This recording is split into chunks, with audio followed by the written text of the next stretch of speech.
What's going on, Bama Nation? College Football Nation. This is Jen Sumlin, Six Pack here again, and today I want to talk to you guys about how Alabama can win the national championship in 2020. So, anyway, guys, let's hop straight into this thing. All right, so there's a couple things that I think Alabama needs to do, and the first thing they need to do is they need to get the coaching staff together.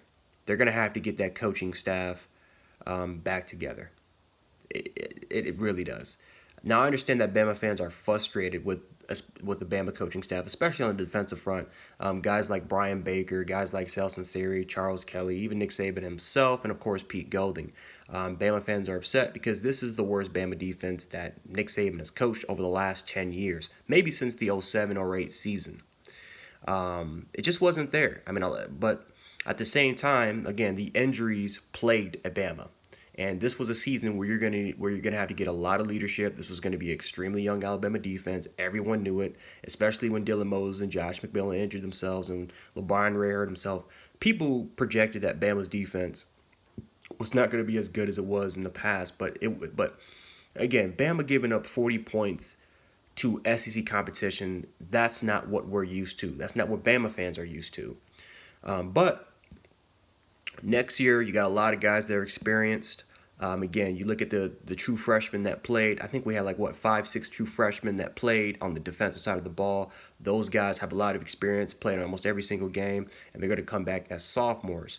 You look at some of the underclassmen, which I'm going to get to in a bit because that's very, very important. But the underclassmen that could be coming back, that's also going to be very, very important. You can't keep changing the scheme and changing how the coaches develop these players. You can't keep changing that. And I know that Bama fans are mad at it, but you Bama fans might just have to try to trust the process, trust Nick Saban. There's a reason why he assembled this coaching staff together. There's a reason why that it's a mixture of young bloods, but also a mixture of old bloods as well into this mix. And I do trust Saban that we need to keep the coaching staff intact, get them to gel together, get them to get that chemistry, help them try to figure out the Bama process and the Bama way. And if these coaches can figure out how to do that and try to establish that Bama process to the kids and to the players, then I think it's really, really going to help. But Nick Saban firing coaches or letting these coaches go or these coaches leaving to Ole Miss or somewhere else, it's not going to help Alabama win championships. They're gonna have to keep that coaching staff intact. And by the way, the coaches that we have are really, really good coaches if you look at their resume, what they've done all across not just college football but the NFL. So the number two thing that I think has to happen, Bama's going to have to get a majority of their underclassmen to come back. Bama can't keep losing 11, 12 guys to the NFL every year because you saw the result. It caught up with them this year. The fact that Alabama was so inexperienced in so many ways this year was just a result of the Bama players leaving 11, 12 years. Now, that's the process, right? There's a reason why Alabama's known as a football factory. But it just can't keep happening. Not everyone is going to end up like Derek Stingley or they're going to end up like a Jonathan Allen type of player or a Minka Fitzpatrick where these true freshmen could just come in from day one and then absolutely dominate. That's just not how it works. Eventually there are players out there that they develop slow or sometimes they need the proper leadership and coaching in order for them to reach their potential. And sometimes it takes no time at all. Sometimes it takes a year, sometimes it takes two or sometimes three.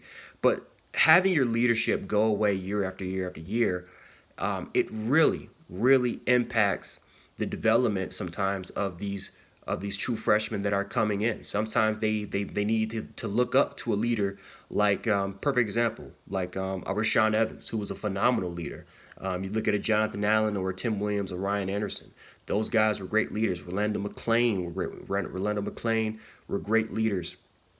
Dante Hightower, those guys, so Mark Barron, the Dre Kirkpatricks, the Marlon Humphreys. I mean, I can go on, but just that having your leadership lose, just go off to the NFL every single year, it's just not going to help a young Crimson Tide next year that we could be in the same situation if Xavier McKinney goes or if Jedrick Willis or Alex Leatherwood and Devontae Smith and Henry Ruggs and Jerry Jeudy, all our most important underclassmen and our best players going off to the NFL every year. It just slows the development sometimes of the young freshmen that come in. So that's another thing that we're going to have. Again, we understand that you got to get your money at the end of the day, and I will never fault a player for wanting to get their money. But if if let's say those players, they want to see Alabama continue to succeed and potentially compete for championships, losing your coaching staff every single year off to the NFL or to other college football programs, and then losing 10, 11 guys, and half of those guys are underclassmen every year to the NFL, it's just not going to help it, especially because you got programs like LSU, Texas A&M, Clemson, Clemson, some of the new programs out there that were not really good programs before, but programs that are now starting to get it together and are now starting to figure out the process. They're now starting to get better facilities and they're starting to catch up with recruiting. Those programs are continuing to catch up to what Alabama is right now and eventually can surpass it, right? I think a huge I know a huge reason why LSU won wasn't because of recruiting. Now Derek Stingley helped, and Siaki Akia and Marcel Brooks helped, but LSU won because they had veteran leadership. When you have all 5 starters on your offensive line back, when you have your quarterback, all your receivers, you look at defensive side of the ball, they missed like 3 defensive starters on that defense. When you don't lose that much, it's going to get you championships. And if you look at the results, those are the most players that LSU returned since 2011, the last time they went to a national championship. So LSU shows you what happens when you bring back the leadership and then you also groom the young talent coming up, what that equals. It equals potential national championships. And that's something that Alabama had.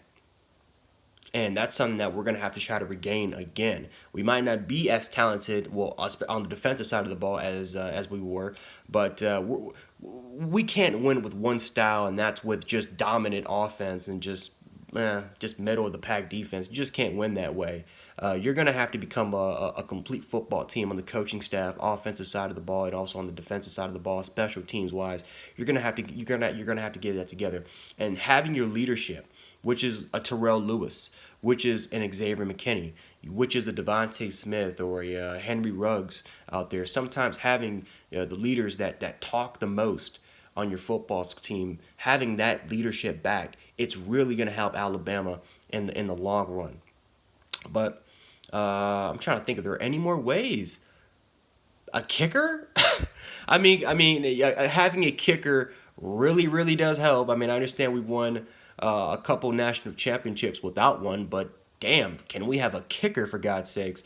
I think that really will help Alabama in the long run as far as potentially competing for championships. But yeah, the main 2 things are retaining your coaching staff and retaining the majority of your underclassmen. I think that if Alabama can do that, they can go on and compete for more national championships. But if we continue on this process of losing our coaching staff and losing our players to the draft, we might be in an age now where the dynasty is slowly dying. It's slowly dying, and I don't want that to happen because I don't want all these college football programs to catch up. But anyway, guys, that's all I got. Again, if you guys liked the video, would appreciate it if you liked, share, and subscribe for more college football content in the future, and also more sports content in the future. I just don't do college football, but I also do more sports content if you guys are interested in all that. But anyway, guys, that's all I got. This is Jet716, and I will catch you guys later when I do my bold projections. All right, guys, I'm out. Peace.